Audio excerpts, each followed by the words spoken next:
All All we dive into right. the map draft. Lidakor. I'm excited. It's this is going to be a good series. It's our last Vanguard player, our last hope. What's your prediction coming into this? Give me a score line. What are you thinking? I feel like if you ask anyone, they will say 4-0, 4-1. Let's see what Kiwian can do. I think we'll be a lot smarter once we head to game number 2. It's hard to predict if PartinG can dominate this set like he did in the previous rounds. All right. All right, let's do it, ladies and gentlemen. Welcome to game number 1. We are here, and, well, we're finally here. It is game number 1 of your semi-finals. Spawning it on the south side of the map in the color blue. Currently considered to be the best Stormgate player. As the Infernals, it will be PartinG. And on the other side of the map, please welcome the last hope of the human vanguard. It is Kiwian. He himself was top 5 on the ladder, qualified from the ladder himself, and he has played the most games against PartinG among all the players in Stormgate. It's gonna be very interesting to see how these two match up against each other, Aussie. Yeah, we can already start to see the strategy that PartinG is throwing out here, so making sure he keeps that conclave nice and close towards his shrine, just in case any aggression comes out from the enemy scout, but not going to be the case here. Doesn't have to go into that early gaunt, but we'll be taking a very quick expansion. Both of these players, in fact, are going to be looking for very quick expansions. Command post now going to be going down for Kiwian in the natural. How many does he stop at, though? That is the big question for me, because we have seen these 3 command posts opening. Keep in mind, he doesn't actually have a barracks down yet, Lidakor. Yeah, so when you look at PartinG's build, he's been very dominant with one specific build, which was essentially a Doombringer Gaunt drop. He already has a Conclave, and the second one is on the way. And he's on Therium already, so we are going to see the same build coming in from him, get to tier 2, get the Doombringer. But what makes PartinG's build so deadly is what comes after. He harasses you with this Doombringer drop, and while doing so, he expands to 3, 4, maybe even 5 bases, and then just shows up with a bunch of imps with Flame on. He's pretty much the only high-level Infernal player who does that, and he has perfected this build to the absolute limits. All right, well, we'll have a look at what the timing is, because it can get pretty early here. Typically, when it comes to your drops from your Doombringers, you're normally looking around the timing of around, depends how good you are, but about 4 minutes 30 seems to be a decent timing. Anything earlier than that's definitely doing well, but PartinG can get it out pretty quickly. I've seen as low as 3 minutes 50, so we'll have to keep an eye on that. But now, starting to move forward towards that speed camp, take a note of the fact he's moving out here with quite a number of gaunts as well. Not moving up with just 1 or 2, he's actually bringing 3. This is just because he's quite fearful of the enemy scouts moving in to snipe out your gaunts once they've taken or begun taking the camp. He's going to secure the first camp over here. No contesting coming in from Kiwian. Kiwian's been playing, I don't want to say slow, because that is not true, but he's been playing very patient. He just went on to the second base. And, you know, we've been talking about this, Aussie. We know what build PartinG is going for. Question is, can Kiwian find an answer to that? And I think that answer has to start with Hornets. So I'm actually waiting for him to start dropping some Hornets. But it looks like he's just going to open heavy Lancers, which is something that he did very frequently in the sets he played yesterday. Yeah, Hornets have been a theme throughout this tournament, and of course over in the last couple of days we've seen their strength be quickly diminished with recent builds. But have a look at this. Speaking of diminishing strength, PartinG beginning to push out with a handful of gaunts and a couple of fiends as well, looking to try and break into that natural. At the same time, it looks like the Bobs are slowly but steadily preparing the defenses. Lancer numbers are building up to 6 Lancers now as the Fiends look to break inside the main base. No wall at that front. Doombringer is going to be jumping out as well here at the 4-minute mark. This is so damn early. Look how quick this is, Lidda. Yeah, now, when you look at the Lancers, one of the key upgrades that you want to have early on is Kinetic Redirection. It accelerates you as you take damage, and it allows these Lancers to chase down these Gaunts. It's going to be critical when you want to catch up to them. And it looks like we do have this drop already. Biolab on the way for Kiwian. He's actually getting Kinetic Redirection as we speak. And Kiwian is just ignoring this aggression in his secondary base here entirely. And he's marching straight into the enemy base here, Aussie. Yeah, I think this is largely because of the change to the radius of bouncing that we saw in the most recent patch for those Gaunts. Not as able or not as effective at dealing damage towards that main command post and then having it bounce. But look at this, inside the natural of PartinG. Kiwian looks to strike. Shroudstone is going to be going down here. We've just got a tech building here. It looks like we've got a ritual chamber that is coming up, but the question is going to be for how long. It's incredibly important that this actually comes up. This is where that Flame On technology is held. But at the same time, the Shroudstone does manage to come up. The numbers are still pretty decent here for Kiwian. Drops on the north side of the map and action in both bases right now, Lidakor. I love this move from Kiwian. Now he's got kinetic redirection. He's chasing down all these fiends, and they don't have Flame On just yet.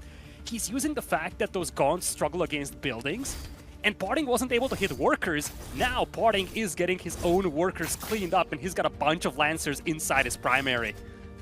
Got to be careful, though. A couple of these Lancers are quite low, so does the right thing, pulls them back. But look at this, 5 reinforcements. Going to be joining in the natural. Keep in mind, if that Ritual Chamber does go down, it's going to mean Flame On is going to be a thing of the past. He's going to have to manifest a Shroudstone in the base, and you can see how quickly he's going to be able to take out the Lancers with it, turning the tides as the Fiends look to try and chase out these Lancers. But remember, with the Fiends being so easy to kill, it's only a matter of time until the Lancers level up with their veterancy from taking them out. Oh my lord, what a build here from Kiwian. And a Weaver! We have a Weaver Aussie at 6 minutes here from PartinG, as these Lancers are absolutely shredding PartinG's base. This is by far the most successful build that we've seen against this PartinG opening. And Kiwian, he's looking strong in this game, Aussie. He really is. This is an incredible performance that's coming out. You could see him looking to try and take down the Weaver, and then he's just given up halfway through the white health. Keep in mind, the white health is about a third of what the actual green health is, about a quarter of the actual health pool. He's done an incredible job at causing havoc inside the base of PartinG, but keep in mind, it is still a ball game at this stage because PartinG is inside the base of Kiwian. The attack has been shut down outside of the, or inside of the main base, but the natural does still have a couple units in it. I'm going to be honest, was it the Weaver? Was it the single Weaver that actually turned the tides here? The Weaver can do a lot here, Aussie. It does a percentage-based damage, which is very useful against heavily armored troops like the Lancers. But I think the concern for PartinG is that he's got no workers working. He's got one worker on this Therium or on that Luminite deposit. And look at this! Veni Vidi Vici. PartinG taps out of this one, drops the first game in this tournament, Aussie. Wow, that is incredible to see. The very first game of the semi-finals, and Kiwian is going to deny PartinG from a clean sweep at the very least. Got to get one up on the board there. Lidakor, I'm speechless. That was incredible from Kiwian. I've never seen such beauty. I mean, this is what we kind of touched on prior to this set, Aussie. PartinG has been dominating the ladder with this build. He's been dominating the tournament with this build.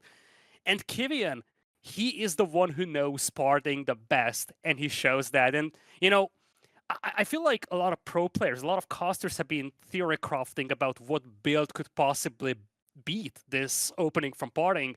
And then Kiwian just says, well, I got Lancers, buddy. Lancer, good. That was incredible. Once the kinetic redirection came through, it felt like it was all over Red Rover. There was a little bit at the end there where I was a bit worried. All of the Lancers had been caught between the two conclaves and the Shrine, but fortunately they managed to get out of there. They did eventually go the way of the Dodo, but yeah, the damage was just too high.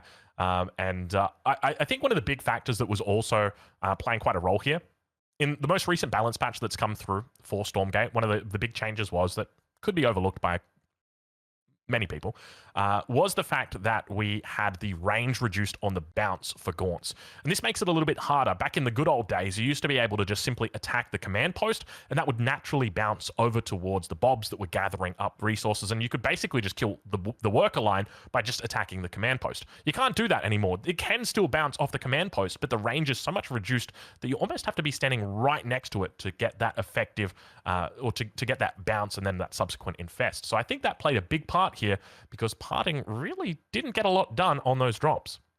Yeah, I think the big thing is that Kiwian was able to keep his worker line intact. He had a couple of sentry posts to help defend, and at the end of the day, these Gaunt drops just didn't yield any benefit, as we are looking to get into Jagged Maw, one of the best Infernal maps over here for game number 2. Kiwian with a 1-0 lead over PartinG. Ladies and gentlemen, welcome to game number 2. It is a pleasure to have your company in this semi-finals best of 7 series. Kiwian taking the first game, but let's focus now on the second one. Spawning in on the north side of the map.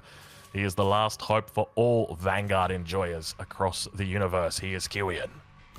And on the other side, playing as the Infernals with the color blue, by many regarded as the best Stormgate player out there, just dropped his first game in this tournament. PartinG is going to be with the Infernals. This is his home map pick. We are on Jagged Maw, one of the best maps for the Infernals. But we've seen a very intriguing approach from Kiwian yesterday on this map.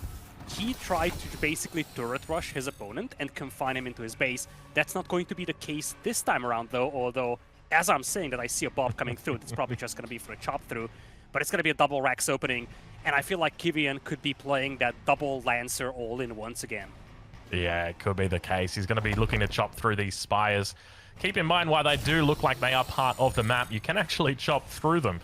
Took me a couple of games to actually realize that the first time I played this map, but we'll check in now on the base of PartinG as the Conclave has come down, and he's not looking to get too aggressive here. We can see him just chilling out for the moment, going to throw down that natural expansion, and looking to also put a Shroud Stone up just outside that siege camp. And I do see a couple of workers on Therium over here, but that is only for the Biolab and of course the Kinetic Redirection upgrade, which is basically the difference between life and death for these Lancers. Barracks now working in full momentum. And here come the first couple of Lancers here, whereas on the other side I do see PartinG looking to get that siege camp on his side. Obviously Kiwian looking to deny that. Yeah, we check in now, and you can see it is going to be a couple of Gaunts here together with the Shroud Stone. The Scout spots it out. He knows exactly what is up, but naturally these Gaunts are going to look for a little bit of coverage closer to that Shroud Stone. They're slowly keeping pace with the Lancers as they look to intercept the reinforcements. Almost able to take out that third Gaunt, but it manages to make its way through inside the natural base, though we don't see. There it is. Okay, it's going to take a while for that Shroud Stone to come up. It could potentially be denied here. The Gaunt's going to be looking to get out some damage. Second Shroud Stone as well thrown up in the natural. Take it back. Is that a third Shroud Stone? Why not? It's a big investment from PartinG. Every Shroud Stone you make is going to cost you a worker. And that's already a big investment made into this expansion, and I feel like Lancers might just run past them, or they could straight up challenge these. Shroud Stones take a long time to complete, and indeed, Kiwian is just going to dive these. Yeah, so it looks like he should be able to deny out the one. I suspect the other two will come up, and it will mean that the natural expansion should be okay, and PartinG gets a small victory here. Keep in mind, this whole time we're working down that siege camp as well behind this, and makes his way into the natural. Kinetic redirection not yet through just yet. Give it a couple of seconds though, and I reckon he might have a chance. And now inside the base, PartinG, he's gonna be scrapping for defense. He's actually got the Shroud Stone ready to go. A couple more Gaunts now gonna come out. Lidakor looks like he should be okay, and I think PartinG's defense has been pretty solid here.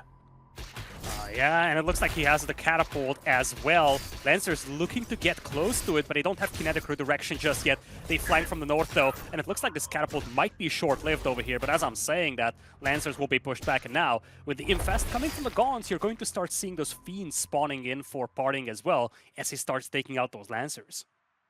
All right, well, where's that catapult going? It looks like it's made a little bit of a trip up the ramp. Not going to go all the way around, as it looks like it will eventually be able to make its way through the center. Big attack off, able to take out two of those Lancers very early on in this fight. Now Kiwian, keep in mind, he is on the one base here, fighting up against PartinG, who is on 2 bases, and now also has that advantage when it comes to the military numbers. But keep in mind, with the melee units, he should be able to get pretty close on top of this catapult and deny it out quickly. And now beginning to move through. Kinetic redirection, looking to help out a little bit. And there indeed is the focus. He's got to be so careful with this catapult. We can see the damage that it's putting out. Looking to get on top of the Gaunts. Should be pretty successful here as he manages to take out the majority of the Infest as well on those Fiends. But catapult will go down.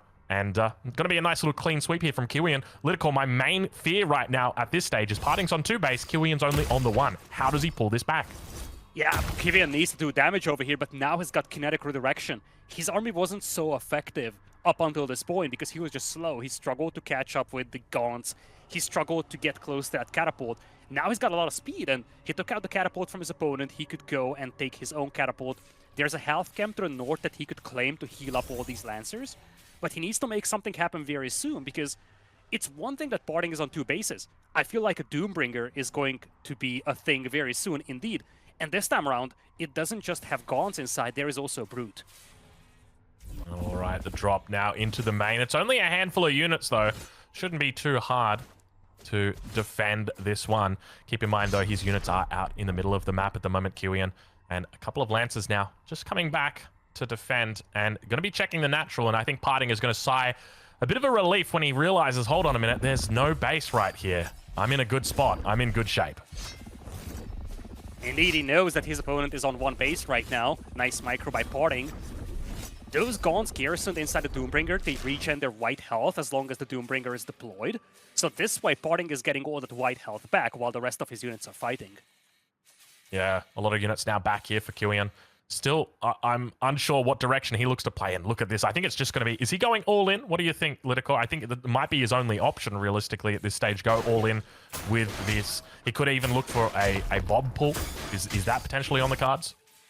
I don't think he's gonna pull Bobs, but he kind of needs to go all in. He's 1 base against 2, but more importantly, PartinG is getting close to that flame on timing, and once he has that, these Lancers will just get annihilated by all these imps. Now, looks like PartinG is super heavy on the static defenses. Is there a different approach taken from him compared to what we've seen in the previous rounds? All right, we're back towards the base of Kiwian. PartinG is once again looking to drop. Looks like he will manage to secure the siege camp. Not going to be denied away from him in this game.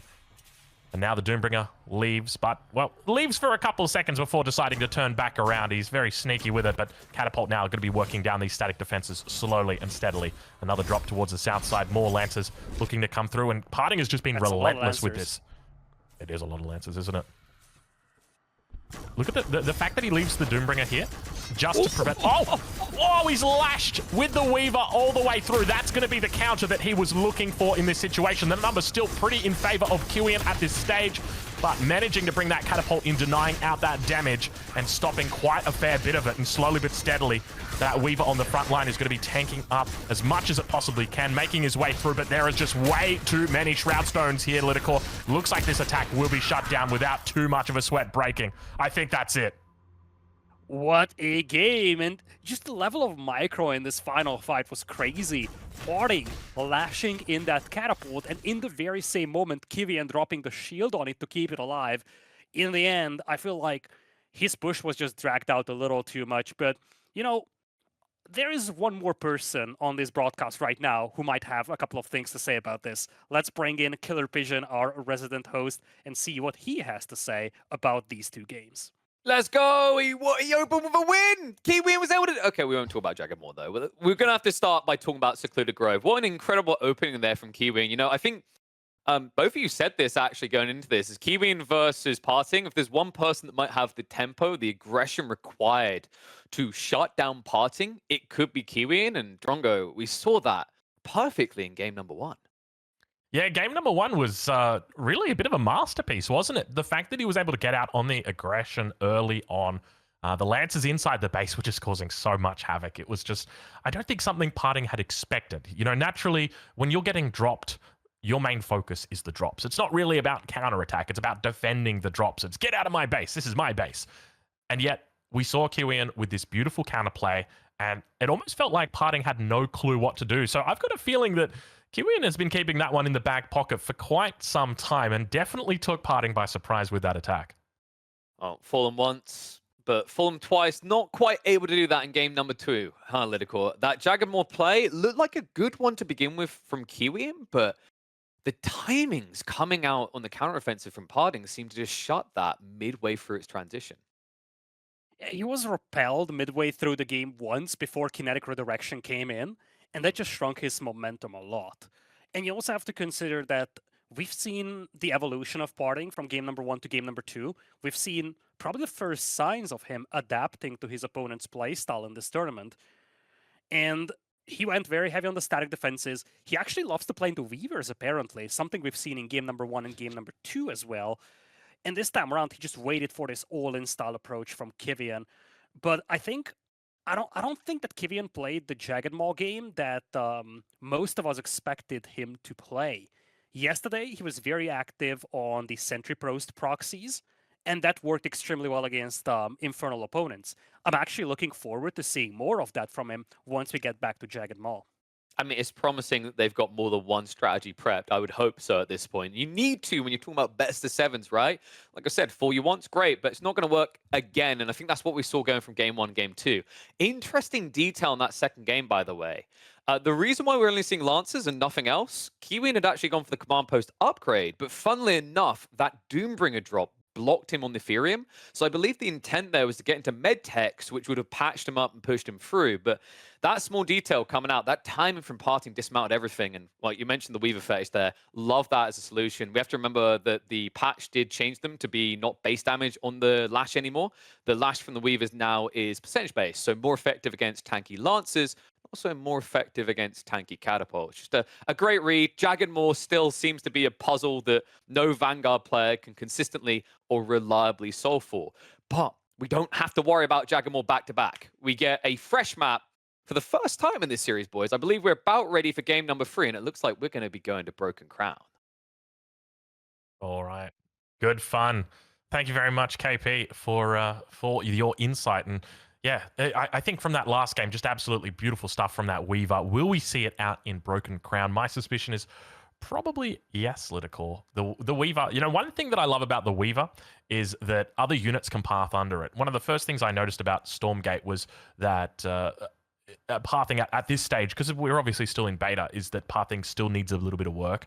But with the Weaver, you can just have 1 million Weavers out, and there can be 1 million units underneath them, and you don't have to worry because they don't really mix and match, or they do mix and match with each other really well. So hopefully we see a few more Weavers out. Looks like we're going to be jumping into the game now. Lidakor, take us away. It is time. Jumping into game number 3 here with an even scoreline, PartinG versus Kiwian here in the second semifinals of the EGC Stormgate Open. With the color red, we have PartinG playing as the Red Infernals in the top right, and to the bottom left, the last hope of the Human Vanguard, Kiwian with the color blue. How exciting to see. So it looks like we're going to have ourselves a good old-fashioned macro game. Right, Lidakor? Well, we'll have to see what PartinG says about that. Of course, he is notorious for his, how do we call it? Aggressive timing, the drops in particular. Kiwian's found a way through, but is it going to be successful this time? Is he going to be looking for the same strategy this game? Both games, in fact, with a large influence on or through the Lancer. The Lancer has been the hero so far of this series for Kiwian. So we'll have to wait and see, but it looks like we do already have 2 Bobs out on that Ethereum already. Yeah, now, one of the big things here for Kiwian is that as much as his double Rax Lancer build worked in game number 1, we have seen adjustments from PartinG. Now, that game was played on Jagged Maw, which is historically a very good map for the Infernals, but I feel like this game could be the make or break for Kiwian. He looks like he's going to play, once again, this double Rex into Lancer build. But if it kind of falls flat here, it's going to be problematic for him going deeper into the series. We've seen a good strategy from him to counter what PartinG is doing, but he cannot just rinse and repeat the same thing because PartinG himself is making adjustments. Yeah, and that's exactly it. And one of the things that we have continued to see over the tournament is how the meta is evolving within just days. And now that the sets are starting to run longer, you're going to have the meta evolving over sets. And it means that, you know, Kiwian's come in on that first game, brand new strategy, hot off the press, and now PartinG's gone back to the drawing board and he's sat down and said, okay, how can I deal with this? It means I'm going to have to look to try and put up, you know, an extra Shroud Stone in my natural, or look to try and wall off the choke a little bit. There's other adaptations you can make, but it will be that double racks opening once again from Kiwian, blocking off that choke point inside the base. Obviously always has the ability to salvage out one of those barracks so he can actually get units through, but we start to see the imps moving down. Of course, the natural expansion's already been taken by PartinG. It's going to be a good game, Lidakor. Strap yourself in. Yeah, I feel like one of the big things here for Kiwian and for PartinG as well is to see if PartinG tries to play the same build that he's been so dominant with, or he's going to adapt to this super aggressive Lancer opening from Kiwian. If he is adapting, that's already a win for Kiwian in many ways, because he would be the first player to make PartinG adapt to what he's doing, and that gives you a bit of a tempo advantage in these games. Yeah, I think you're definitely on the money, but have a look at this timing. I tell you what, Kiwian is absolutely insane when it comes to knowing the timings here. He's done a wonderful job with the scout early on. He's spotted that expansion and knows that it's going to be a little bit of a delay before these Gaunts get down here. He's able to just clean them up. There's not even a discussion about this Lidakor. The Gaunts have to get on out, and that's exactly what they do now, heading back to the natural, and we can see that 2 Shroud Stones, to make it 3 Shroud Stones, going to be coming up here in the natural expansion. Plenty of damage being put out onto them. He's going to have to cancel one. Throws down the second one again. Scout in on the backside, and more Lancers now going to start coming through as well. And look at how little damage these Lancers have taken against the Gaunts. The Gaunts just not even existent to them right now, Lidakor. Yeah, the infestation trickle damage does barely anything against these Lancers, and the Gaunts themselves, a lot of their damage is absorbed by the armor of the Lancers, and now Lancers, with kinetic redirection, suddenly they are a lot quicker, and they're starting to bash down all of these imps. Yeah, once again, this timing is looking absolutely brutal for Kiwian. Looks like PartinG's really starting to struggle, and you can see all the imps just kind of standing still, not looking to attack, not doing anything. In fact, is he just trying to block with them? He's going to be managing to deal effectively with the timing of these Lancers, but at the end of the day, it feels like quite a few imps were lost in this attack. Yeah, it's a bittersweet moment for Kiwian. He cleaned up a lot of imps, but at the same time lost most of his Lancers, so his momentum is definitely smaller.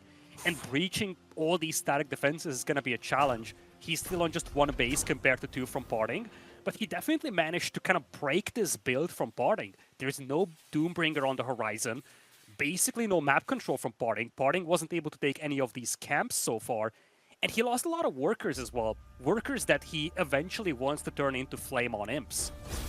Yeah, that's exactly it.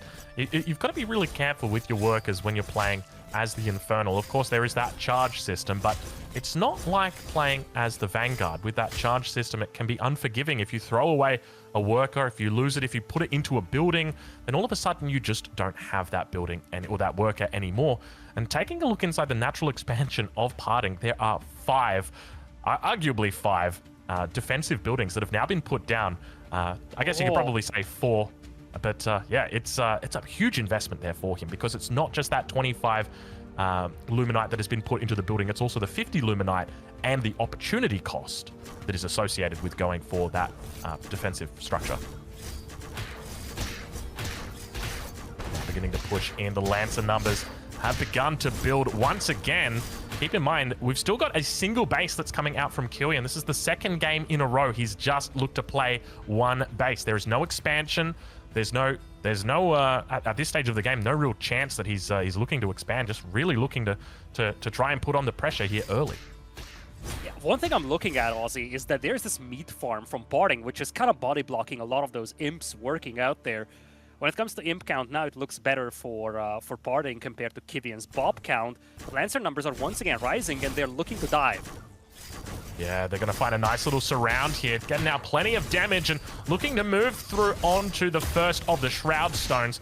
Gets himself a nice little position. And it's going to be a manifestation of a Shroud Stone over towards that left side of the shrine, helping out in the defense. And you can just hear it pumping away. The extra attack speed is really going to be noticeable in this defense. And naturally, Kiwian moves away from the natural in towards the main base. 2 Shroud Stones now and looking to surround the workers. It's starting to look good once again for the Vanguard player. Could this be the 2nd game he's able to take off rank number 1 PartinG? I tell you what, it's looking like it might be the case. PartinG is absolutely running for his life right now. The first Shroud Stone's gone down. The second one goes down as well. Lidakor, is there anything PartinG can do on the defensive here? He's slowly chipping away at the HP of these Lancers, but his workers are all idle. He's struggling with production now, and you feel like there's a second wave coming in here from Kiwian that could finish him off. Yeah, this is just incredible. The fact that how are we only seeing this now? There's so much static defense that are inside the base of PartinG, and that's going to be it. Kiwian takes a 2nd game off the number 1 seed coming into this tournament. PartinG, of course, an incredible player.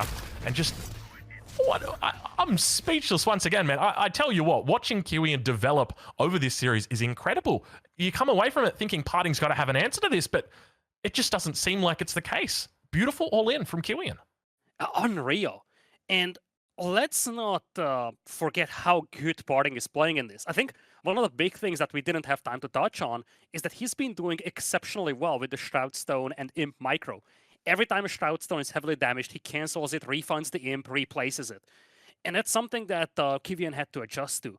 He came in and only started focusing down the Shroud Stones that were finished compared to the ones that were being built. And then again, this relentless assault using kinetic redirection to chase down the imps, chase down the gaunts, and completely wrecking the game plan and the build order that PartinG came into the set with. I'm just having a look at the chat at the moment. What's going on in here? Can someone explain to me? It's about, apparently we're a little bit blind, Lidakor. Apparently, chat is saying that Kiwian won. Apparently, What? was there a drop that went on behind this? I'm gonna have to go. Oh my Did they lord, get there ain't no way. Hold on, we're gonna have to double check right now. Apparently we missed the drop. This isn't the Vanguard guys coping again, or sorry, this isn't the Infernal guys coping right now, isn't it? We're going to need to seek some clarification right here, because obviously our focus was on that base of Kiwian, or on the base of PartinG. Kiwian had a huge amount of units in there, hyper focused, fixated on it. Meanwhile, chat was probably jumping up and down, but we're going to quickly double check that, and we have actually got confirmation somehow, some way. PartinG managed to pull it off. Are we able to dive back into the replay? Are we able to just have another look at that one? I'm just going to speak to our observer now, just as to whether we can actually slow this down a little bit, because that's a pretty big oversight by us, and I think it's important we go back and just appreciate exactly what happened there. The fact that PartinG was under that much pressure and was still able to pull out a victory when it felt like there was no possible way it was going to happen. So give us a second here, folks. We're going to see if we can get back in. Yeah, let's take a look at this, because indeed we might have just completely missed something in the chaos of all of these things happening. But let's just see what we have over here, Aussie. All right. Well, slowly and steadily, we'll wait for it, and we'll see. We're in the replay at the moment. We're just speeding it up. Give us a second here. As you can see, we've got all hands on deck. And our observer is going to bring us in just a couple of minutes out from the end of the game here. All right, so we'll wait for it now. It should be coming up for you guys any second now. And oh my lord, all right, we missed that. There's the Doombringer. How did we miss all of these little pieces? You know, you miss the Greater Shrine, you miss the Doombringer coming out, that's why there were no units back in the base. Lidakor, it all starts to make sense now. Wow. Okay. Oh my lord. So. Jeez. Yeah, look at all this chaos. We were just focusing on all of this, and then the Doombringer comes through. Oh, and I'm not gonna lie, I'm curious what's happening here when it comes to Kiwian. Did he notice this? I don't think he did. Just like we missed this completely. He was microing his Lancers. He's missing out on this entirely himself. Wow. An interesting detail there as well, boys. If you look at the ramp, the Raxes have blocked him in. So all those Lancers he rallied across the map, he can't ever bring them back. Even if he had a few that were close to the base, the only way he holds this is an overcharge and then trying to get 2 Lancers, which just won't beat this many Fiends. Oh my lord. Wow. Like, just look at the lack of reaction here from Kiwian. He was microing his troops and just completely caught off guard by all this aggression. And indeed, this is not Kiwian taking game number 3 with PartinG. What a swing here. Oh my lord. And really just goes to show the little details that you need to win these games and how easy it is to turn momentum around with a drop like this. I'm impressed. You know, normally when you talk about attention to detail, which is something we all like to mention on our resume, it's lovely having a second set of eyes. We had 3 set of eyes right there, and we still weren't able to catch it. So shout out to you guys, chat. I know there might be a few more thousand eyes than what we've got, but yeah, well picked up. And in the end, it's going to be PartinG that manages to take the game off an opponent that it felt like it should have been going his way, but obviously at the end was able to convert a lot of those bobs into Fiends, and naturally more DPS for him. By the end of it, it looked like he was probably sitting on what, close to 14 to 15 Fiends inside the base, which are just doing so much DPS, Lidakor. Yeah, and now you look at this game in a very, very different way compared to Kiwian winning it. Kiwian had a great momentum there. If it wasn't for that one drop, this would have been a win for Kiwian, but PartinG managing to sneak out of this base and eventually just snowballing the game out of control with all those bobs taken out. And yeah, KP touched on this for a brief moment. The barracks were positioned such that units couldn't sneak past without the Doombringer. PartinG brings the Doombringer, and just breaks the whole party here for Kiwian. And this gotta be a heartbreaking loss over here for Kiwian. It seemed so good, and in just 15 seconds, it completely collapsed. Yeah, it really did feel that way, didn't it? I mean, we were sold. Hey, I'm still on hype train for Kiwian right now. But yeah, it just really goes to show how quickly a snowball can happen, especially when you lock your workers into the base. You know, exactly as KP touched on, everything's locked inside there. I think, you know, if he could have his time again, one of the differences that he could make was pull all the bobs away from the incoming drop immediately and then evacuate the base. You know, right? Like that's the big attention or the big problem for him, because all of those bobs get converted into high DPS fiends. The DPS of the fiend is ludicrous. It's actually higher than a brute, which there are two fiends that come from a single brute. So by converting all of those, he's just brought a huge amount of DPS upon himself. But all right, looks like we have game number 4 coming up here. And, you know, Aussie, we talked about the previous game as a potential make or break for Kiwian. We're heading into Secluded Grove here. You know, UI says unknown, but this is Secluded Grove, folks. And now it is Kiwian with apparently the blue color overlay guy needs to fix the overlay. And PartinG is once again going to be playing as the Red Infernals, of course. All right, well, Lidakor, I'm going to be on my lookout for any drops. I expect you to be on your lookout for any drops. Our observer, Vodka, you're on the lookout for drops. Chat, don't worry. I know what you guys are on the lookout for. We're all aware now, and no excuses from here on in. This is it, Lidakor. Game number 4. Welcome, ladies and gentlemen. Game number 4, PartinG with the current advantage 2-1 in this series. Kiwian almost managing to take it out in that last game if it was only for you pesky kids that just managed to make it out. Jeez. All right, looks like we've got ourselves fast expands coming through, Lidakor. Yeah, I'm actually wondering what adjustments we're going to have here from Kiwian. Once again, overlay guy, if you can fix the overlay for us, that would be nice. PartinG does have the lead now, 2-1. We have it confirmed, but of course, it is Kiwian playing as the blue color. Now, it should be all good for you folks. Second base for PartinG, as usual, whereas for Kiwian, he's changing things up. Now he's going for a second base. So 2 consecutive games where he went for this double Rax opening, but it didn't really work out for him in these last 2 games, and now he's changing things up. All right, well, we're once again going to take a look at this top side. So I think the big question for me is how does Kiwian look to play this? Because the shoe is definitely on the foot of PartinG when it comes to victory stances, right? PartinG comes out of this, he's already on that 2-1 lead. He comes into it a very steep favorite. I think if you were to ask, you know, 50% of people in this chat would probably say Kiwian is not going to be coming out of this, and PartinG's going to be taking the... well, I probably worded that incorrectly. I think if you were going to ask who's going to win this tournament, 50% of people would probably say PartinG, and then the other 50% would be split between the other 3 players.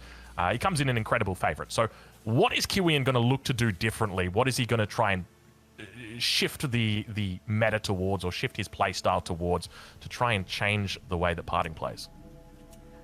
It's a rough one right now, because you feel like PartinG is picking up momentum, he's picking up confidence, and unlike in game number 1, which Kiwian was able to take, his landings are becoming more and more impactful, and I think that's where it starts for him. If the landings start coming together, he's going to be able to play his own game, and then this is going to be a challenge to deal with for Kiwian.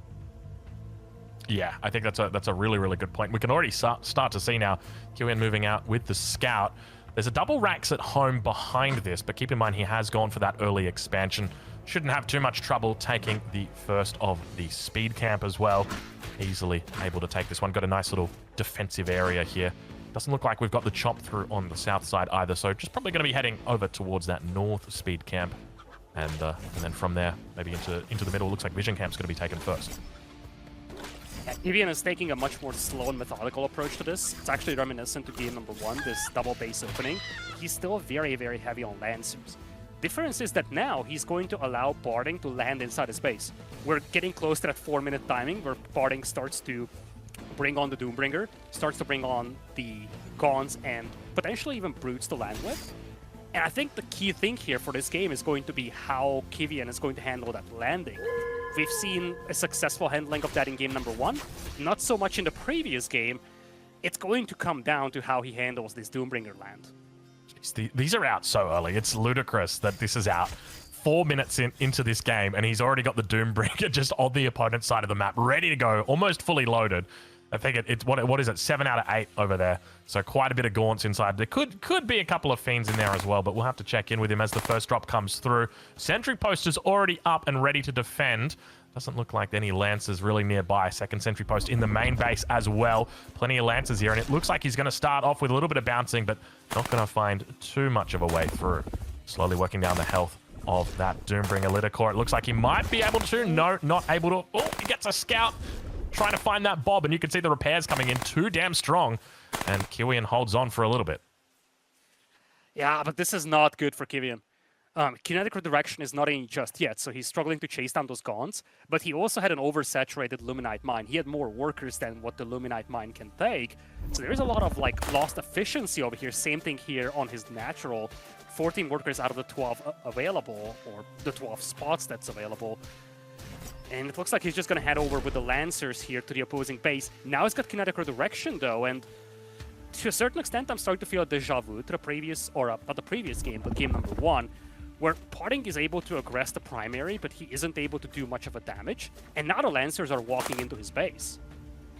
Yeah, here they go once again. It looks like we've got a repeat of game number 1 going to be happening. Keep in mind, this was the map for game number 1. Shroudstone's up behind. Beautiful little block that he's got here. Second Shroudstone's there as well. And into the main base now, as there are more Shroudstones beginning to come up. But keep in mind, he's got plenty of units that are going to be looking to accompany all of these Lancers inside the base. They look to try and get us around, fighting their way through. Gaunts looking to try and infest, but still only one of those Lancers is even below half health. Second one now starting to drop down. And meanwhile, in the main base, let's not forget about that drop. We've done it before, Lidakor. We won't do it again, that is for sure. And boy, oh boy, this is an action-packed game early on. Yeah. Big change up from Kiwian, though. First time we're seeing any other unit but Lancers. He's making some Exos to try and deal with that Doombringer. He's slowly chipping away at the HP of that, but Gaunts can just focus down all these Exos here, and idle time is massive on Kiwian's side, and he wasn't able to breach the enemy base with all these Lancers. You know, I want to give credit to PartinG right here, just because of one of the things that I've noticed. Have a look at how well he's able to control this this Doombringer. That was very, very, very close right there. This Doombringer. One of the things to remember is that the key mechanics for the Infernals is they've got access to this white health. He's left a couple of Gaunts on the ground. He's going to pick them up on very low health. One of the key mechanics is this concept of white health, a regen. It depends on the unit, basically, as to how strong that regen is. But one of the things that the Doombringer does is it pushes out that shroud and it regens when it drops down. Have a look at how much health he's still got, how much green health he's actually still got on this Doombringer right here. He has taken plenty of shots off this bad boy, but still, it is sitting at a very healthy 205 of 260. That is incredible control coming out from him. Yeah, he's trying to contest this third base right now, but at the same time, he's going to get a crest back at home as well. Kiwian is taking the health camp, which sets him up to heal those troops back up once he dives the enemy base. But it looks like PartinG isn't going to sit idly. He is bringing in the Flame on, boys. Kind of the trademark play that we've seen him do so many times in the earlier rounds. First time today from him doing that. And against that many Lancers, it could be awfully effective.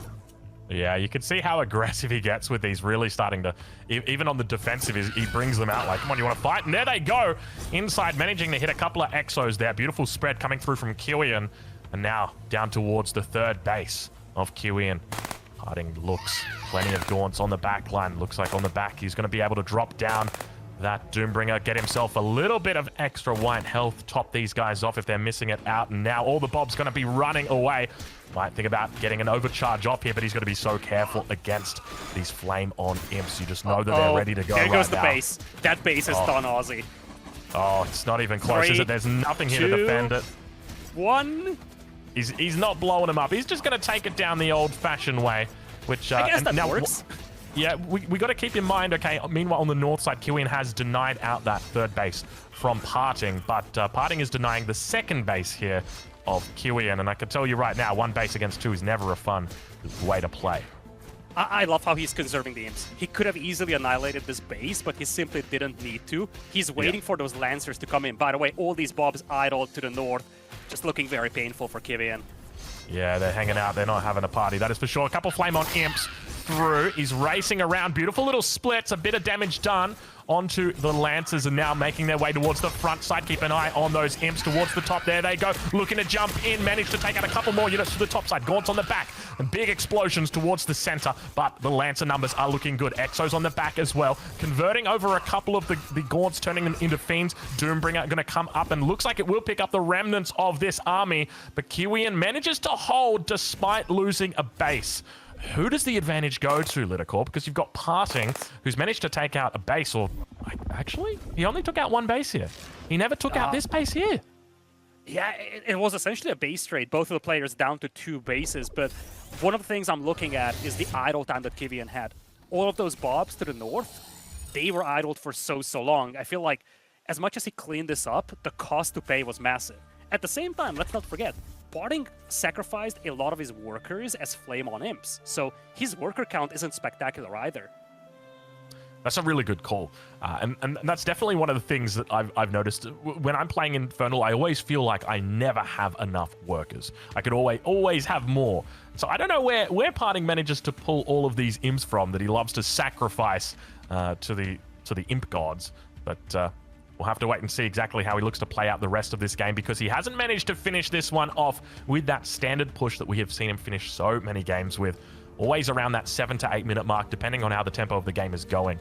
But now we've got another Doombringer drop coming around the back. And have a look at this. Only a handful of units. Not really going too ham. Is he putting imps in here? The way that he went over the top of that worker line makes me think that there could be imps in here. Yup. Yep, it's imps. There we go. Massive explosion takes out the sentry post as well as a handful of workers. Oh, geez. This guy, he is full of surprises. We talked about this before game number 1. Static defenses just no longer work when you have PartinG with the imps out there. Took out a bunch of workers, took out the sentry post as well. Both players on 3 bases now, though, and exo numbers are rising, and we're starting to see some medtechs appearing on the field. First time, really, that Kiwian has a diverse army composition. Yeah, it is. Is this the first game we've seen him make more than just Lancers? I mean, I guess technically for a couple of games in there, he did also technically make catapults. Yeah, well, he didn't make them, he just seized them, but yeah, you're right. Yeah. A lot of Gaunts in this army, though, not a strong front line, and let's not forget, these Lancers can easily jump those Gaunts once they have the speed buff. Yeah, have a look at these exos starting to build up, though. The fact that they've also got their medtechs in the back just means that this is really a fighting force you need to respect. You can just kite all day with this, and this is something that a lot of Infernal players have trouble with dealing with. And realistically, it means you're probably going to have to move into Magmadons. You might have to look at doing these drop flanks, which I expect PartinG is going to have no trouble with. But speaking of drops, it looks like we may have experienced another one down on that south side. Keep in mind, third base has now come up as well here for PartinG in the northern position. It's going to be looked to denied out by Kiwian. Numbers still pretty decent for him. Beautiful Flaming him to the back! Oh, he's lost everything in the blink of an eye, Lidakor. It's all gone down. Momentum massive on the side of PartinG now. He's got the Shroudstone defending that base as well, the medtech trying to get back, but there is just no front line anymore. And all of these low HP exos getting cleaned up and turned into Fiends is just snowballing the game out of control. PartinG, with all the momentum in the world, looking like the player we've seen him on the ladder. And he's very, very close, I feel like, to a match point here. Yeah, one of the things that I want to point out here is his use of Reaper's Rush right there, and that's going to be it. The game gets called again. PartinG taking the series 3-1. Beautiful use right there at the end of Reaper's Rush. Reaper's Rush, a little bit more of an underused technology, I guess is probably the best way to say, because you've got to research it and then it actually unlocks for your Gaunts. Increases their movement speed by a significant amount. Did receive a change-up. I think it used to give it attack speed as well, but only just gives movement speed now. And normally it can be difficult to find a place to actually use it, but in that fight right there, PartinG spots a perfect place to use it. Sacrifices a little bit of health off the top and says, you know what I'm going to do? I'm going to increase that movement speed by a mile, and he just converts that army and turns it all into Fiends. Yeah, I feel like this was the first game in this series where PartinG was really allowed to play his own game, and it showed. This is the type of game he likes to play, and this is why he's so dominant. I feel like this was the first game where Kiwian took things a little bit slower, but he kind of lost the initiative that way. And once we see these imps with Flame On, it's just so difficult to deal with PartinG. He's really masterful when it comes to using these to take out high-value targets. Well, speaking of masterful, ladies and gentlemen, it is my pleasure to introduce our host for the evening. It is the masterful Killer Pigeon. Killer Pigeon, how was that last game? A lot of flame on imps right there, as we expect from the big man. Yep, PartinG looking on fire figuratively and literally in that fourth game. An impressive performance, and it's kind of crazy. I feel bad for Kiwian. The first game in the series where we saw an evolution, right? No longer was he just the Lancer Metapod. He tried to free himself. Unfortunately, it seemed like that just enabled PartinG to get into his later phase of the game. I think we've got to start off by dissecting that third game. The third game that was so intense, so close, that it threw us all under the bus on what the heck was happening. And, there's some interesting details to break down in that one. So one interesting thing that got highlighted is, obviously, we all do a lot of Age of Empires forecasting. Now, Lidakor, if you were to press stand ground on your villagers when a night raid comes in, what would happen if you had archers behind it? You just die, right? That's what happened to Kiwian there as well. So this is an interesting little highlight, because I know we have a lot of people come from Age of Empires. In that game, hold position bad with villagers, but interestingly enough, similar to StarCraft, Stormgate has a thing where if you hold position with your workers, they don't get attack priority anymore. So if there's enemies behind them, like, you've got your gaunts or whatever, then the Lancers are going to try to attack at them. So interesting strategy by PartinG to hold on against those early raids from the Lancers. But the craziness of that late game, Drongo, right? We saw that game was very clearly an all-in from PartinG. Those Raxes on the ramps guaranteed he literally could do nothing but a one-base all-in play. Yeah, and I think that's just the way that it goes sometimes. He's always got the option to try and salvage it out, but I think you definitely telegraph your hand when the opponent comes in and scouts out and sees the two Raxes at the front. And they go, "Oh, okay, all right, we'll get ready." Because it's just one of those things when you block off the ramp, there's really not much choice that you're left to after that. Yeah, it is a tough one. I think we highlighted it there. Like the moment you start doing that as well, it's just a great read by PartinG to end the game. It means you can't actually get more than 2 Lancers to defend, and GG from there. But that game 4 especially, I think, like, what concerns me, boys, is we've now got a situation where PartinG finds himself on match point. Kiwian, 1 out of 3 games with this all-in early timing paid off. Now we have this issue where he has to accept that maybe the all-in early Lancer play isn't going to get in the dub, and that opens the door to this imp play, Lidakor. A play that we saw get nerfed, actually, I think, in big part due to Kiwian on his own. It used to be that imp's done double damage to buildings. I think that's why we saw him not use them to take out the command post, instead holding the worker line hostage.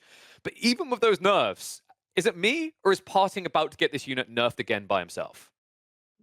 I mean, if he keeps playing like he does in this set, and if he takes this kind of momentum into the grand finals, I feel like we could see some changes as well to those imps once again, because he's really showcasing how quickly he can turn a force of economy into just a powerful force of destruction. And players, all of these high-level players kind of struggled against this.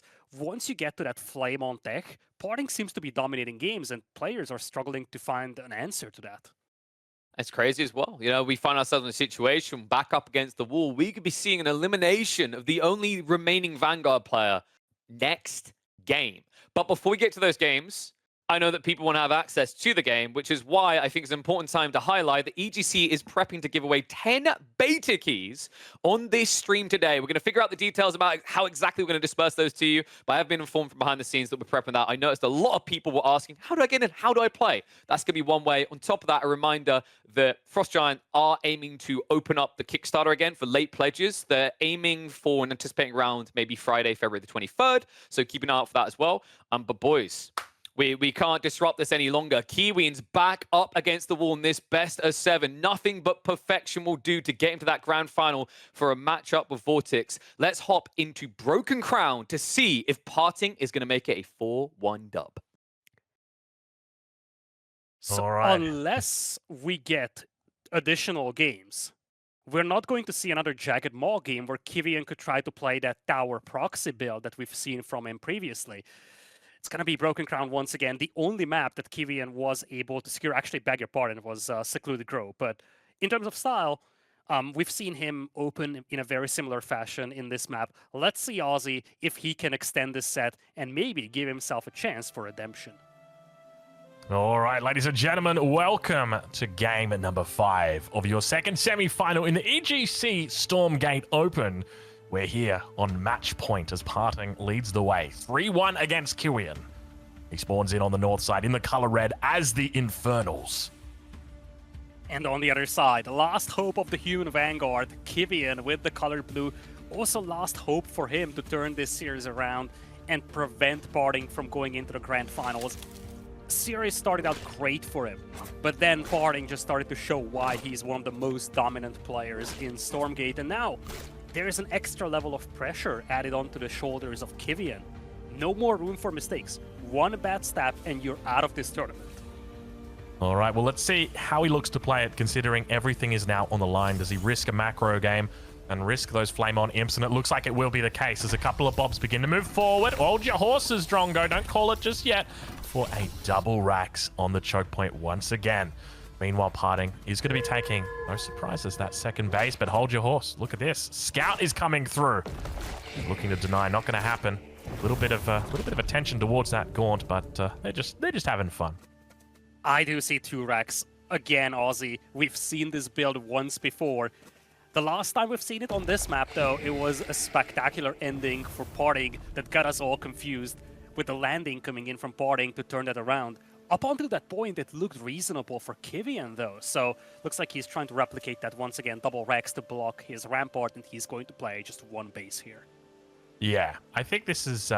look, it went well for him, and I feel like they're probably... I mean, you could look to try and emulate that exact same style that you did in the very first game.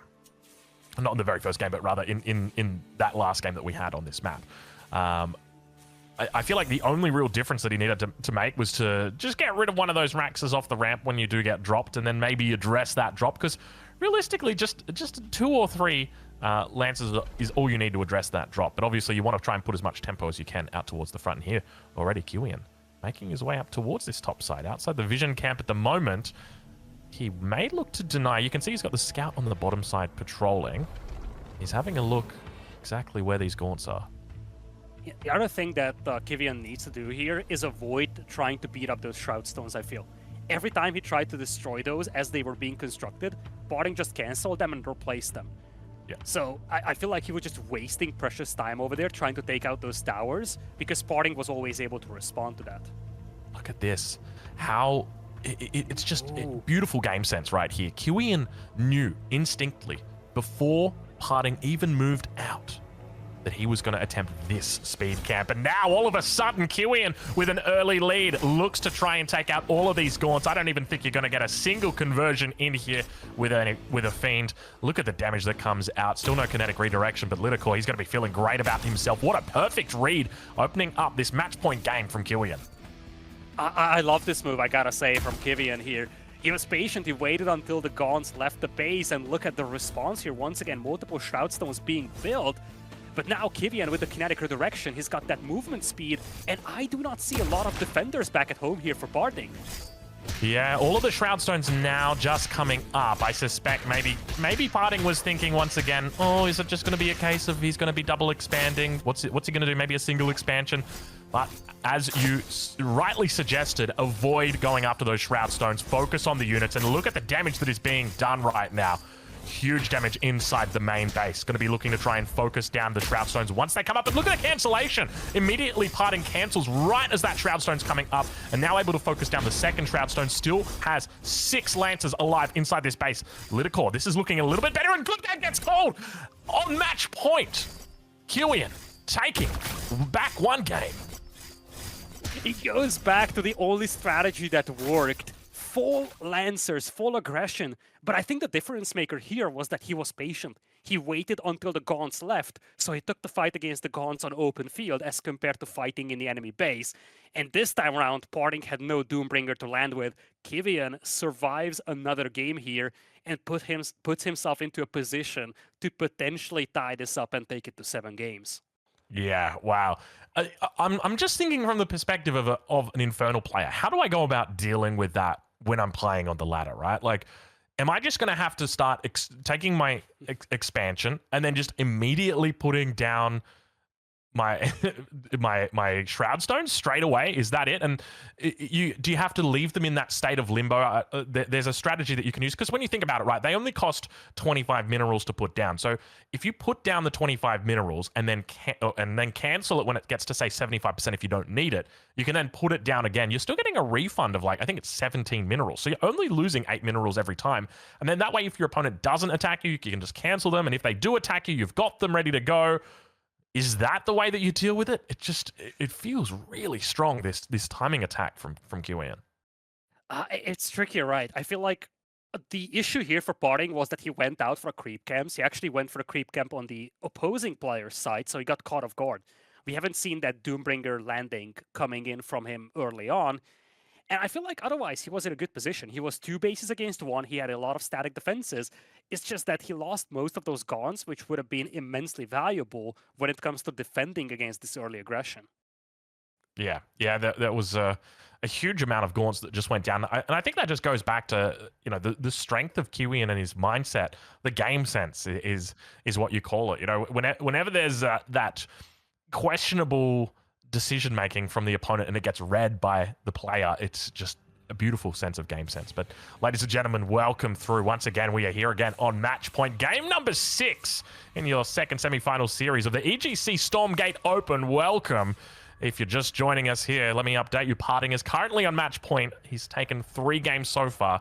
Kiwian on 2 games, looking to try and even up the score here. PartinG spawning in on the south side in the color blue. Going to be playing the Infernals for us here. Yeah, Kiwian with the color red, looking to equal this series out. And, you know, this was a mixed bag for him so far this series. He has had some really good games. He's had some interesting losses, to say the least. But now we're looking at Jagged Maw, historically a really good map here for the Infernals. But Kiwian has a strategy that we haven't yet seen from him on this map today. He likes to place proxy sentry posts in front of the enemy base and just box them in. I don't see any Bobs moving through, and indeed it's going to be double barracks, and he's just going to chop through with that Bob that's moving towards the middle. I feel like he's got this one approach of 4 Lancers, and he's trying to ride that strategy all the way to the Grand Finals. All right, Lancers, let's go. Team Lancers and then Team Infernal on the other side. It's been a fun day so far, Lidakor. There has been a lot of Lancers that have come out for Kiwian. Do we get a unit other than the Lancer today that he builds? Not that he controls. Well, I mean, technically he doesn't really control the catapult either that he has on his side. Is there going to be another unit? I wish I had an answer to that, but I have a gut feeling that the answer is going to be no. Because if this build doesn't work by the time he would get Medtechs or even Exos, I feel like he's going to be dead. If it works, we are looking at game number 7, and I have a feeling that if we go into game number 7, he's going to try to do the exact same thing once again. Have a look at this. We've already got 2 Gaunts beginning to move out, playing very, very aggressively with them, moving through the passageway that has been put down. Meanwhile, behind this, it looks like the Iron Vault will be coming up, looking to get out a couple of brutes to assist on that front line. It's probably going to be the best way that he can deal with these Lancers, but keep in mind they've got wonderful micro as they begin to move past. As long as you've got decent control, you should be able to deal effectively with the brutes. And you can see that he is going to be looking to place down these Shroud Stones a little bit earlier than what you would normally expect, slowly but steadily moving back towards the base. Now he's going to make a decision. Do I go after these Shroud Stones or do I go after the Gaunts? I think one of the things that Kiwian is starting to realize here in these last few games is that the Gaunts do so little damage against the Lancers that you can commit even without the speed buff, and you can already see a biolab inside the base of Kiwian, so kinetic redirection is on the way. And I feel like, once again, this start is as good as it gets for Kiwian. Remains to be seen if he can actually capitalize on this momentum. All right, well, a couple of Fiends will make it through. He'll be looking to head inside the base. He's going to scout the natural. Oh, a little bit of a pause. There we go. Going to scout that natural and spot out, making sure that no expansion, no cheeky expansions have come through. Now inside the base, it looks like Sentry Post will be rushed up, just in case these Fiends get any sneaky ideas. Meanwhile, towards the right center. Now Kiwian is waiting for kinetic redirection. He's being poked around by a couple of Fiends, but PartinG is playing a very defensive game over here. A game that worked out for him previously. I'm actually curious if we're going to see an early Doombringer from him, though. Because I feel like that's the recipe for success against this Lancer build. Play very defensive with a lot of Shroud Stones, and then go for that one critical drop. Yeah, we've seen that work for him before. Well, I would say that we've seen it work for him before. We didn't actually see it working. We completely missed it, but we'll worry about that another day because we'll be on top of it this time. Don't worry. But Lancer's now moving into position, looking to take the first of the siege camps. He's thinking about it. He's having a good think right now. I think he's waiting for PartinG. He takes out the Shroud Stone, and maybe he's going to be like, okay, PartinG thinks I'm taking the siege camp, so he's going to move out to try and harass me while doing so. But because he saw PartinG not really reacting to this, he's going to take the siege camp, and there's a landing inside the enemy base. Or is that landing? No, it's just Fiends circling around the enemy base. We got to keep track of that too. Yep. All right. Well, I gotta be think one of cautious with blue dots around that base.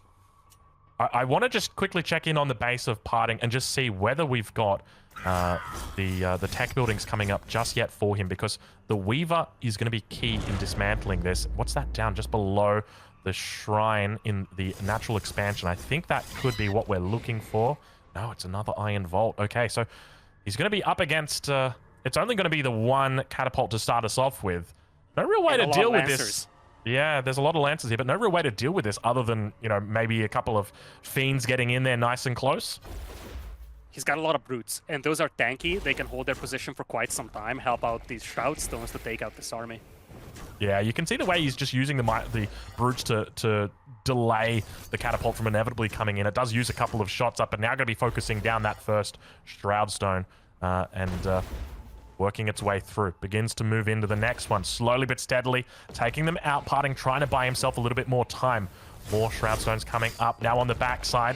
Look at the amount of defenses he has put down here, Lidakor. So many Shroud Stones here. PartinG knows that this is an all-in here from Kiwian. Kiwian still hesitant to dive in here, taking out those Shroud Stones one by one. So far, taking little damage on those Lancers.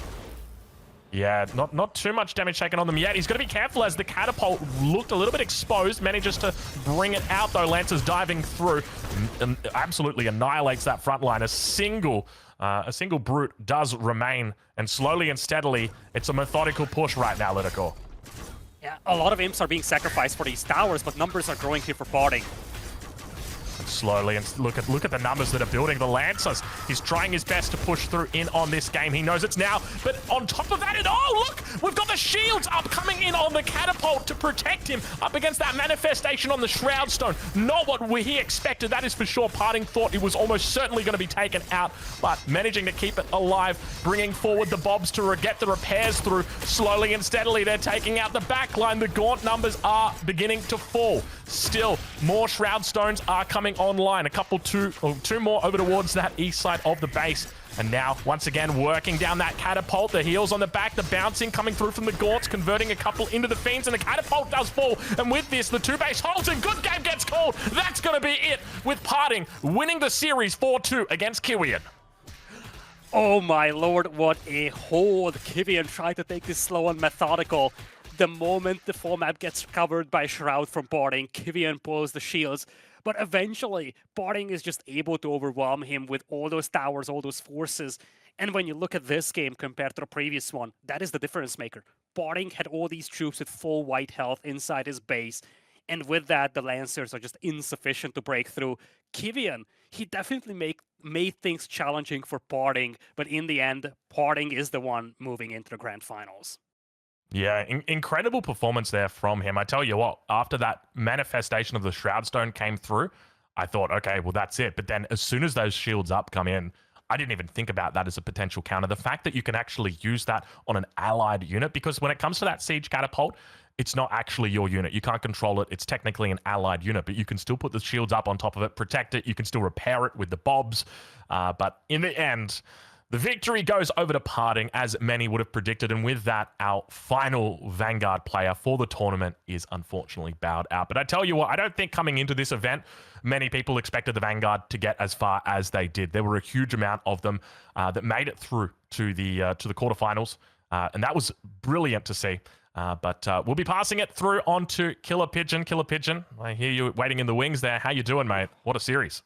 I mean, I had hopes, boys. Once upon a time, we got into the quarterfinals. We had the perfect balance. Everything looked perfect. You know, all this talk of Vanguard OP, Infernal OP, it just didn't matter. But now, as we get towards the grand finals, all hopes have been dashed for Vanguard as we head towards an IVI best of 9. But before we do that, we've got to break down those last 2 games. I mean, crazy to see Kiwian in that 5th game, Lidakor, literally just rinse and repeat. Like, after game 4, for a second, he looked like he was going to evolve.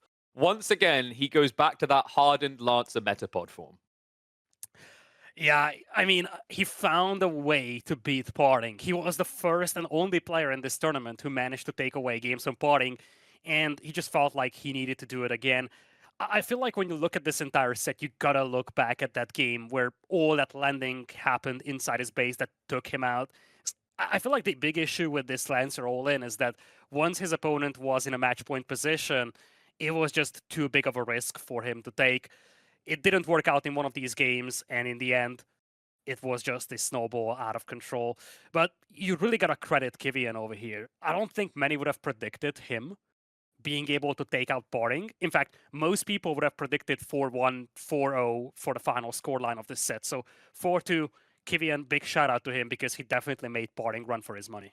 Absolutely. You know, Drongo, kind of looking at the games and looking at the openings, I think it's fair to say that a lot of people might just look at this and go, Kiwian doesn't seem to have much imagination. He's literally doing the same builds again and again. But, you know, I think maybe a bigger point to highlight here is after what we've seen PartinG do with that timing, with the Imp Flamehorn attacks, it almost feels like Kiwian couldn't find another solution, that his best hope was this one build over and over again.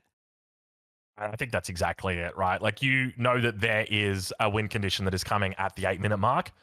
Either you play to the 8-minute mark and lose, or you try and do something. And that's, I think, part of the reason why we saw that coming out. Now, you know, if you were to take a look at Kiwian's latter games, I suspect you're probably not going to be seeing this many Lancers coming out in all of these games early on. I think it's just the fact that you put him in a situation where he's up against someone who is going to take him out at 8 minutes no matter what. And so he has to find a way to fight. And, well, he did that today, but unfortunately, I think if you came away looking at the series and the scoreline in particular and you didn't watch it, you'd think, oh, okay, looks like a pretty easily dismantling of Kiwian by PartinG, but I don't know if that really tells the true story. We had a couple of games in there that almost went the way of Kiwian that just happened to be snatched right at the end by PartinG. So it was incredibly well played by PartinG, and I look forward to seeing what he's got for the grand finals. I think it's that kind of feeling that when a game is new, right, we've seen this in plenty of RTSs, you can get quite a lot of quick stomps as people don't know the mutations yet, right? We haven't defined the meta truly. So some of these were visceral, they were very quick. Hopefully we get a little bit deeper into the games, the best of 9. I think, I don't know if you noticed this, Lidakor, but for me, I think out of all the maps, Broken Crown seems to be the one that's getting us deeper into the game. That's where we're starting to see these mid and late game comps flourish. Yeah, I feel like a lot comes down to the fact that you have certain funnel points that you can defend so well in your natural, both the tree line on one side and the ramp on the other side. And I feel like we've seen players play into static defenses more and more, both with the Vanguard and the Sentry Posts, as well as, of course, the Infernos, both with Shroudstones being built by you, as well as ones that you manifest. And an interesting thing to think about here, boys, we've seen a lot of games now. I think I highlighted at the start of the day, we'd seen 195 games, and that was just counting from the round of 64. Drongo, I want to get your opinions on the state of the game. How are you feeling about Stormgate in its future? I'll be honest, I absolutely love it. You know, after playing on the ladder, I think I played for about 70 games, 80 games on the ladder. I couldn't stop playing. You know, when I try and play Age of Empires 4, it's not as easy. When I come into Stormgate, one of the things I said to everybody that I talk to Stormgate about that I absolutely love, as soon as I lose a game, not very often, but as soon as I lose a game, I can immediately just quit out of the game and dive straight into a new game. Within 15 seconds, I'm already in the next game, playing against somebody brand new. And that's what I love. It's just like, I feel like if I take an hour of my gaming, I'm just converting it into so much actual game time. There's no wait time.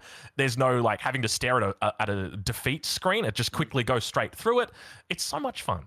But it's the game itself, though, the core mechanics just there. there's obviously quite a few similarities to StarCraft, which will ring true with a lot of people. But for me personally, I love it. I'm excited about the future of Stormgate. I think the games are incredibly fun, even though at the moment, obviously, they're going to be quite quick because the meta is just so unforgiving. You don't really have a whole lot of time to see what your opponent's throwing at you, especially when you've got people hiding strategies up until right until the last minute. But yeah, it's I'm excited. Let's say that much about Stormgate. Beautiful way to summarize the balance there. You know, I get game to game, back to back. I stomp someone, then I queue in. Why is PartinG up against me? Okay, back to the lobby in 4 minutes. Drongo's just getting the grind on.